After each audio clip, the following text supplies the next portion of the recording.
তো দেখো ভাই, তোমরা আমাকে চিনো কি না জানি না, তবুও আমি বলে দিচ্ছি আজকে আমি এমন একটা উঁচু জায়গায় ফেঁসে গেছি কি না, যে কি বলবো।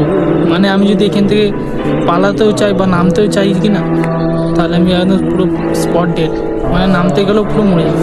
মানে আমি কোনোদিনও আমি ভাবতেও পারিনি যে এমন প্রবলেমে পড়ে যাবো বা এমন সিচুয়েশনে পড়ে যাবো। যদি আমি এখান থেকে নামতেও চাই, তাহলে আমাকে আগে ঝাঁপ মেরে নামতে হবে। ঝাঁপ মারলে একদম পুরো শেষ, মানে কোথাও পালানোর জায়গা নেই। এখান থেকে যে পেছনে পালাবো বা অন্য কিছু দিয়ে সিঁড়ি ফিড়ি দিয়ে নামবো, সেটাও নামতে পারবো না। মানে এমন একটা জায়গায় ফেঁসে গেছে যে ধারণা করতে পারবে না তোমরা। এখান থেকে লাফ মারা ছাড়া কোনো উপায় নেই।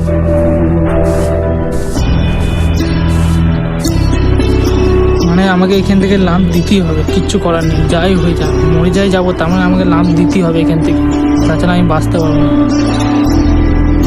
চলো আমি এখান থেকে এখন লাফ দেওয়ার চেষ্টা করি। তো দেখো ভাই, আমি এরপর লাফ মারবো, আমার যা হয়ে হবে, তাছাড়া আমি মরে যাই যাবো, ঝাঁপ তো মারবোই আমি।